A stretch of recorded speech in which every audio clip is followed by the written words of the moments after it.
11वां प्रश्न है बच्चों कि यदि 30 आदमी किसी काम को 6 घंटे प्रतिदिन करके 15 दिन में पूर्ण करते हैं, तब उसी काम को 20 आदमी कितने घंटे प्रतिदिन काम करके 15 दिन में ही पूर्ण कर लेंगे। ठीक है बच्चों, तो यहाँ मजदूर और समय है ना, दो चीज़ों के बारे में दिया हुआ है। और आपको पता है कि सबसे पहले हम बता सकते हैं कि ये अनुपात हमारा अनुक्रमानुपात है या व्युत्क्रमानुपात है। तो जब भी हम मजदूर और समय लेते हैं, आपको पता है कि ये व्युत्क्रमानुपात वाला संबंध होता है। तो चलिए, ऐसे प्रश्नों को हमने पहले भी हल करा हुआ है, ये शुरू करता है। तो देखिए, 30 आदमी प्रतिदिन 6 घंटे काम करके उस काम को 15 दिन में पूर्ण कर लेते हैं। तो यहां से हम शुरू करते हैं। तो चूंकि 30 व्यक्ति किसी काम को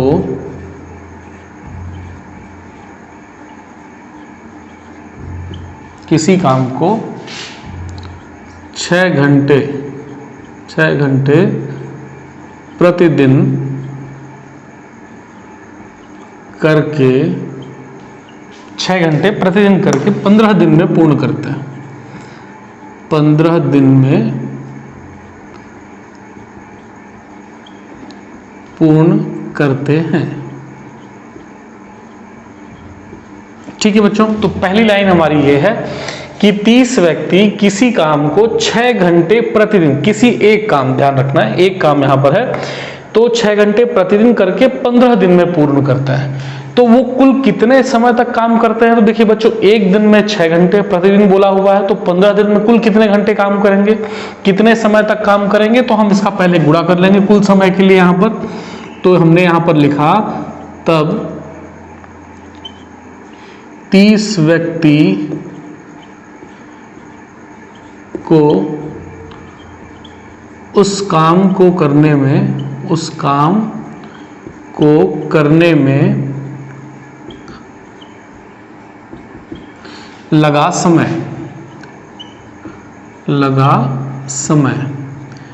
तो समय कितना हो जाएगा देखिए बच्चों, तो 6 एक प्रतिदिन है, तो हम गुणा कर रहे थे इसको, तो 6 गुणा 15, तो 15 छिका कितना हो जाएगा, 90 घंटे। ठीक है बच्चों, तो कुल इतने समय तक वो 30 व्यक्ति काम करके उस एक काम को पूर्ण करते हैं। तो आगे बोला है तब, ठीक है, आगे बोलता है बच्चों आपको, उसी काम को 20 आदमी कितने घंटे प्रतिदिन करके 15 दिन में पूर्ण करेंगे। 20 व्यक्ति हैं, 15 दिन रेगुलर काम कर रहे हैं, लेकिन है ना कितने घंटे में करेंगे, तो हमको वहां पर देखना पड़ेगा। तो यहां हम एक काम करते हैं कि भाई माना 20 व्यक्ति, ये हमको दिया हुआ है। ठीक है बच्चों, तो 20 व्यक्ति उस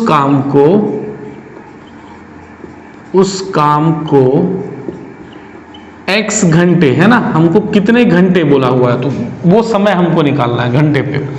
x घंटे प्रतिदिन काम करके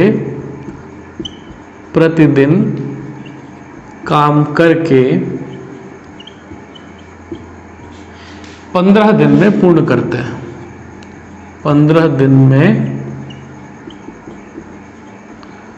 पूर्ण करते हैं। ठीक है बच्चों, यहां तक। तो यहां भी हम कुल समय निकाल लेते हैं। तब 20 व्यक्ति को उस काम में, है ना, उस काम को करने में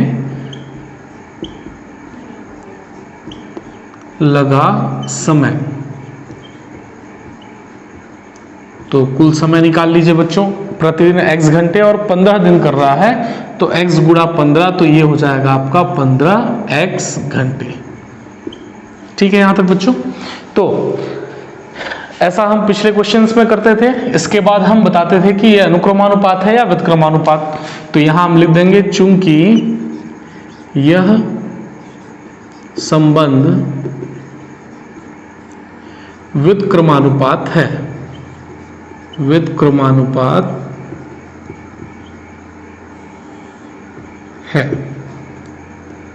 तब ध्यान रखना है बच्चों, आपको ये अनुक्रमानुपात है या व्युत्क्रमानुपात है ये बताना ही पड़ेगा, इसके बाद ही आपको फॉर्मूला लगाना है। ठीक है बच्चों। तो जब व्युत्क्रमानुपात होता है तो आपको याद होगा कि हम लोग क्या करते थे, x1 y1 बराबर होता था हमारा x2 y2 के। याद आया बच्चों आपको पिछले वाले वीडियो पे? तो चलिए हम यहाँ पर मान रखते हैं, और मान किस तरीके से आपके पास में व्यक्तियों की संख्या और समय है ना, काम को पूरा करने में लगा समय। तो देखिए ये आपका पहला वाला लाइन हो गया x1 y1, और ये हो गया आपका x2 और ये y2। ठीक है।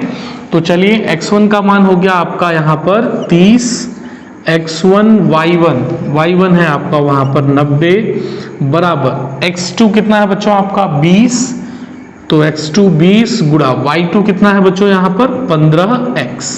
ठीक है बच्चों यहाँ तक। अब यहाँ से हम x का मान आसानी से निकाल सकते हैं।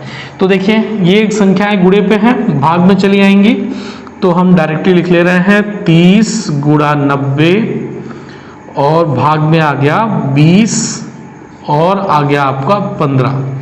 तो चलिए एक जीरो से एक जीरो कट कर दिया, और 15 दूना 30 और 30 तिहाई 90, ये डायरेक्टली कट कर दे रहे हैं हम लोग, 15 दूना 30 तिहाई 90, या इसको भी कट कर सकते थे। तो बराबर में बच गया आपका x। तो देखिए बच्चों यहाँ से हम x बराबर निकाल सकते हैं, 3 तिहाई कितना हो गया 9।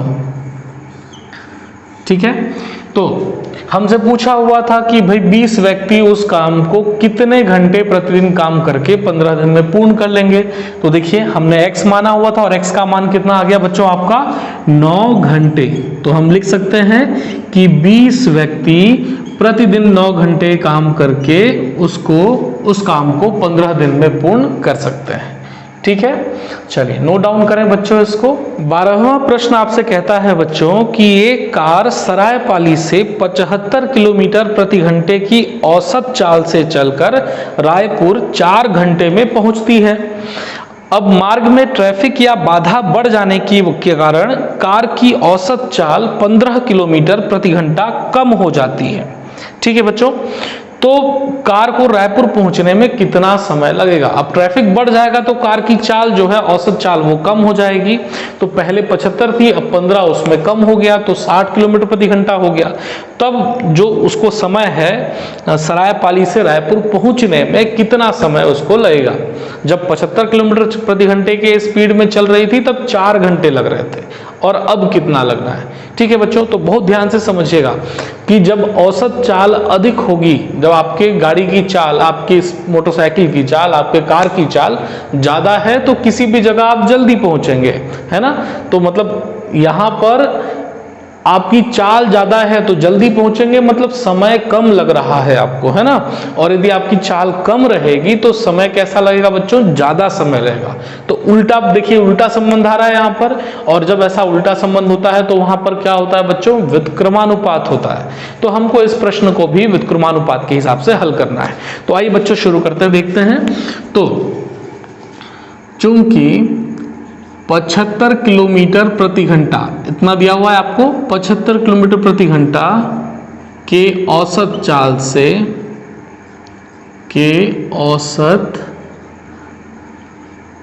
से,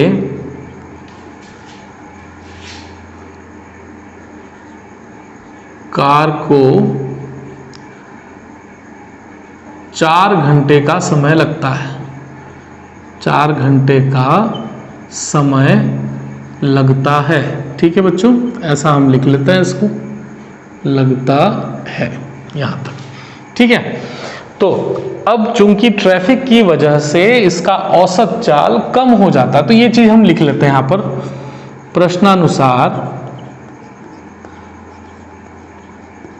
प्रश्नानुसार ट्रैफिक या बाधा की वजह से, ट्रैफिक या बाधा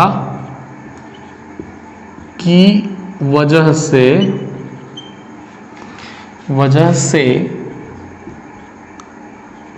औसत चाल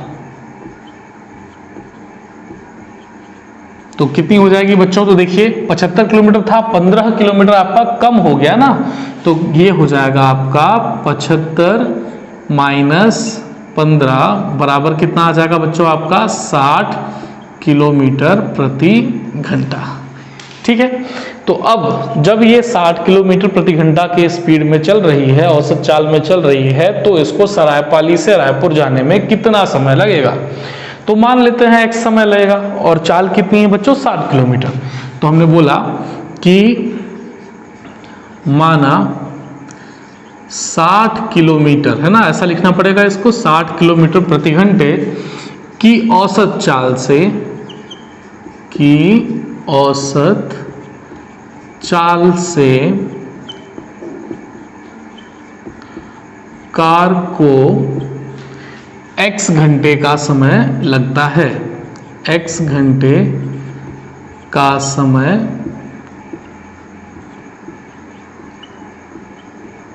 लगता है। ठीक है बच्चों, क्लियर है इतनी बात। तो चूंकि यह संबंध है ना, मैं बार बार बोल रहा हूं बच्चों, इसीलिए प्रॉपरली आपको लिखकर दिखा रहा हूं सारी चीजों को कि लिखने का तरीका आप उसमें समझिए। चूंकि यह संबंध व्युत्क्रमानुपात है, व्युत्क्रमानुपात या व्युत्क्रमानुपाती है, तो आप ऐसा लिख सकते हैं तब। तो बताइए व्युत्क्रमानुपात में अभी हमने देखा था क्या होता है बच्चों, x1 y1 बराबर होता है x2 y2 के। ठीक है बच्चों, तो इसमें आपका x1 x2 y1 y2 क्या हो गया, तो देखिए बच्चों यहाँ पर, तो ये x1 है ना, औसत चाल x1, समय आपका y1, यहाँ औसत चाल देखिए x2, यहाँ औसत चाल समय y2। ठीक है, तो x1 y1 है ना बच्चों, तो x1 कितना है आपका यहाँ पर देखिए 75, तो हमने लिखा यहाँ पर 75 गुणा और y1 है आपका 4 बराबर x2 देखिए कितना है 60, तो 60 गुणे पे y2 कितना है बच्चों आपका x घंटे। ठीक है, यहां तक कोई समस्या बच्चों इस पे। तो चलिए x का मान निकाल लीजिए, तो x का जब मान निकालेंगे 60 बटे में आ गया, तो 75 गुणा 4 बटे 60 बराबर में बच गया आपका x, और यहां से 4 15 हम ना 15 चौके 60 होता है बच्चों, और 15 पचे 75 होता है, तो 5 से ये कट गया कम है ना, तो x बराबर सिर्फ क्या बच गया आपके पास में 5 घंटे है ना। मतलब अब उसकी औसत चाल यदि 15 किलोमीटर कम हो गई, अर्थात 60 किलोमीटर प्रति घंटा हो गई, तब उसको सरायपाली से रायपुर पहुंचने में 5 घंटे का समय लगेगा। ठीक है बच्चों, क्लियर है, नोट डाउन करिए इसको। प्रश्न 13 है बच्चों कि यदि 10 बल्बों को 60 दिन तक 4 घंटे प्रतिदिन जलाने में 80 रुपए का विद्युत व्यय होता है, ठीक है, तो कितने बल्ब 16 दिन तक 3 घंटे प्रतिदिन जलाने पर 40 रुपए का व्यय आएगा। देखिए प्रश्न को समझिएगा इसमें, है ना, 10 बल्ब हैं 60 दिन तक जल रहे हैं 4 घंटे प्रतिदिन, तो कितने समय तक बल्ब जल रहा है, ये बल्ब की संख्या को देख करके चलना पड़ेगा। विद्युत व्यय देखिए, बल्ब के जलने का समय, प्रश्न को समझिए, मैं इसमें आपके x1 और y1 को अलग अलग कर रहा हूं। बल्ब के जलने का समय और उस पर खर्च, ये दोनों अलग अलग चीजें हैं। ठीक है बच्चों, तो इसी प्रकार से हमको इसको प्रश्न को हल करना पड़ेगा। तो अब जरा बताइए कि अब देखिए इसमें हम ये भी समझ लेते हैं कि ये अनुक्रमानुपात है या व्युत्क्रमानुपात है। तो बच्चों आप जितना बल्ब जलाओगे, जितना आप टीवी देखोगे, जितना आप अपने विद्युत के उपकरण उपयोग करोगे, उतनी आपको विद्युत विभाग बिजली भेजेगा। ऐसा तो नहीं कि भाई वो आपका मतलब कोई दोस्त यार है, रिश्तेदार है कि वो कम भेजेगा, ऐसा तो नहीं होगा, है ना। जितना आप उपयोग करेंगे उतना ही वो हमको भेजेगा। ठीक है, तो मतलब इधर आप बढ़ा रहे, उपयोग बढ़ा रहे, व्यय बढ़ रहा, खर्च बढ़ रहा है। उपयोग कम करेंगे तो जो बिल है बिजली बिल वो कम आएगा, है ना। तो कौन सा संबंध हुआ बच्चों, सीधा सीधा हुआ ना कि इसको बढ़ा रहे तो वो भी बढ़ रहा है, इसको घटा रहे तो वो भी घट रहा है। तो क्या हुआ, ये अनुक्रमानुपात हुआ ना, सीधा सीधा समानुपात। ठीक है, तो चलिए बच्चों शुरू करते हैं। 10 बल्ब को 60 दिन तक प्रतिदिन 4 घंटे, तो यहां से हम शुरू करते हैं। चूंकि है ना, थोड़ा नीचे से इसको लिखता हूं, लंबा पड़ेगा।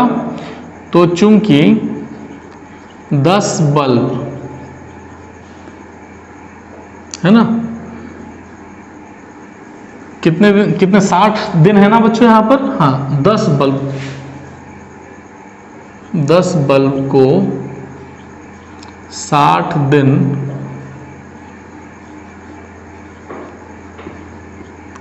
प्रतिदिन, है ना, 60 दिन। अच्छा, या प्रतिदिन को बाद में लिखेंगे, 60 दिन।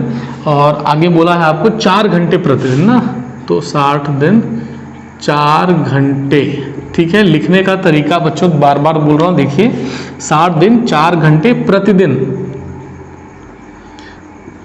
प्रतिदिन जलाने पर विद्युत व्यय, तो ये व्यय आता है बच्चों 80 रुपए का। ठीक है, इतनी बात। तो अब देखिए 10 बल्ब है, 60 दिन जल रहे हैं, 4 घंटे प्रतिदिन। तो देखिए कुल कितने समय तक बल्ब जलेगा बच्चों। तो आप चाहे एक बल्ब को इसके हिसाब से जलाओ, देखो एक बल्ब को जलाओ 60 दिन 4 घंटे, 10 बल्ब को जलाओ तो वो बल्ब के जलने का समय वैसा ही रहेगा ना, हमको इसको गुणा करना पड़ेगा इससे। ठीक है, तो कैसे लिखेंगे बच्चों, तो यहां लिखिए, देखिए 10 बल्ब है ना, कुल कितना समय तक जल रहा है, 60 दिन तक, और हर दिन में कितने घंटे, 4, तो बराबर कितना हो जाएगा देखिए, या इतना ही लिखिए, हम बाद में इसको हल कर लेंगे, है ना, अपन देखते थे ना ऐसा हल करने वाला। तो ये समय आ गया आपका, 10 बल्ब 60 दिन तक 4 घंटे प्रतिदिन जलने पर इतना समय तक जल रहा है, इतने घंटे जल रहा है ना। ध्यान से याद रखिएगा बच्चों, प्रतिदिन 4 घंटे, तो 60 दिन में कुल कितने घंटे, तो 60 गुणा 4 देखिए यहां आ गया। और एक बल्ब इतना जल रहा है तो 10 बल्ब कितने घंटे जलेंगे, तो 10 गुणा इतना। बात समझ में आई बच्चों, तो ये ध्यान रखिएगा। तो इतने घंटे जलने पर, ठीक है, अब देखिए हमारा सीधा सीधा संबंध आ जाएगा ना, इतने घंटे जलने पर विद्युत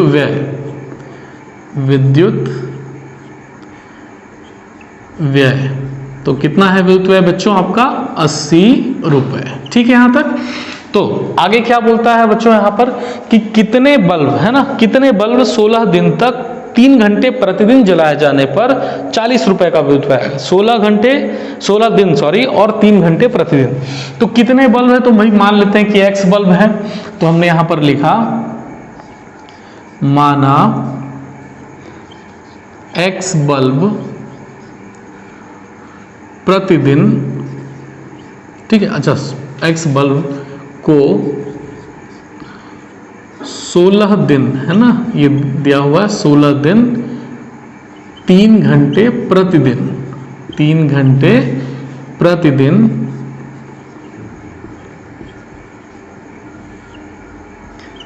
जलाने पर विद्युत व्यय, तो कितना हो रहा है विद्युत व्यय बच्चों 40 रुपए, है ना। क्लियर है इतनी बात। तो यहां भी हम समय निकाल लेते हैं, देखिए कितने घंटे तक हमारा बल्ब जलेगा, तो 16 दिन तक 3 घंटे प्रतिदिन, तो भाई 16 3 48, और एक्स बल्ब जल रहा है तो 48 गुणा एक्स कितना हो जाएगा बच्चों यहाँ पर 48x। यहाँ इसको अच्छा लिख दूं क्या एक बार गुणे पे, या हो जाएगा, सभी को गुणा करना है ना बच्चों, जैसे यहाँ किया ना वैसे इसी तरीके से। तो एक बल्ब 3 घंटे 16 दिन जल रहा है तो 16 3 48, और एक बल्ब को 48 घंटे जलता है तो एक्स बल्ब कितने घंटे चलेगा, तो 48 गुणा एक्स, है ना, या हम उसी को 48x लिख सकते हैं। तो 48x घंटे जलने पर विद्युत व्यय,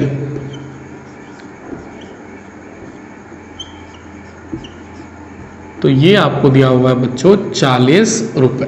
ठीक है बच्चों, तो अभी हमने संबंध के बारे में पहले ही देख लिया था कि भाई जितना ज्यादा हम बल्ब जलाएंगे उतना ज्यादा हमारा बिजली बिल आएगा। तो ये कौन संबंध है बच्चों, अनुक्रमानुपात वाला ना।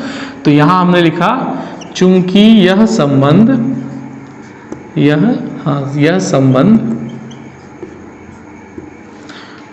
अनुक्रमानुपात है,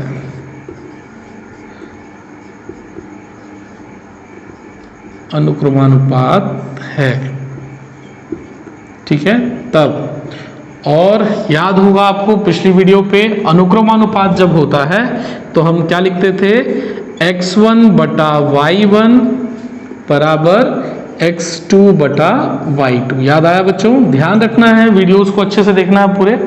तो x1 बटा y1 उनके अनुपात बराबर होते थे, तो रखिए इन पे मान। तो x1 कितना है आपका, देखिए तो यहाँ पर ये हो गया ना, इतने समय तक जल रहा है, वह 80 रुपए आ रहा है। तो x1 हो गया आपका 10 गुणा 60 गुणा 4, ठीक है। और बटे पे y1, तो y1 कितना है बच्चों आपका 80, यहां रख दिया, बराबर x2 कितना है बच्चों, देखिए आपका यहां पर 48x लिखा हुआ है हमने, तो 48x और बटे पे y2 कितना है बच्चों आपका 40, ठीक है। तो देखिए अब यदि इसमें ऊपर नीचे कुछ कट हो रहा है तो कट कर लेते हैं हम लोग। देखिए तो ये 0 से ये 0 चला गया, 4 दूना 8 ये खत्म हो गया, और 2 1 कम 2 2 पंचे 10 ये खत्म हो गया, ठीक है बच्चों। तो यहाँ सिर्फ देखिए 5 और गुणा 6 बच रहा है ना, बटे में तो 1 आ गया, और ये 8 पंचे 40 8 छंग 48 ये भी कट गया। तो क्या बच गया जरा देखिए बच्चों यहाँ पर, तो यहाँ सिर्फ बच गया ऊपर पे हमारे पास में 5 बराबर, यहाँ क्या बच गया आपके पास में 6x और बटे पे 5। कोई दिक्कत बच्चों इस पे, है ना? क्लियर है इतनी बात? 5 छिका, अच्छा ये 6 भी बचा है ना यहाँ पर, सॉरी 5 छिका 30 है ना, ये 30 माफ कीजिएगा, 5 है ना, और गुणे पे 6 30 बराबर 6x बटे पे 5। अब यहाँ से हम x का मान निकाल सकते हैं। कैसे निकालेंगे बच्चों? तो देखिए बराबर पे है ना, बटे पे ये, तो ये यहाँ गुणा चला आएगा, तो 30 गुणा 5, तो ये हमने लिख दिया 30 गुणा 5, और बराबर पे क्या बच गया आपका 6x, है ना। और फिर यहाँ से आप x का मान निकाल लीजिए, तो 6 यहाँ बटे पे चला आया, तो 30 गुणा 5 बटा 6 बराबर आ गया आपका x, और 6 पंचे 30 कट गया ये, तो x बराबर कितना आ गया बच्चों, देखिए 5 पचम 25, 1 बटे पे है, तो x बराबर हो गया आपका 25, है ना। तो x हमने किसको माना हुआ था यहाँ पर, तो देखिए x बल्ब है ना, बल्ब की संख्या को माना हुआ था, तो भाई हम यहाँ लिख सकते हैं कि x बराबर कितने हो जाएंगे आपके 25 बल्ब। और उत्तर क्या हुआ बच्चों आपका, कि 25 बल्ब को 16 दिन तक प्रतिदिन 3 घंटे जलाने पर विद्युत व्यय हमारा 40 रुपए आएगा, ठीक है बच्चों। चलिए कोई दिक्कत इसमें, नोट डाउन करें इसको।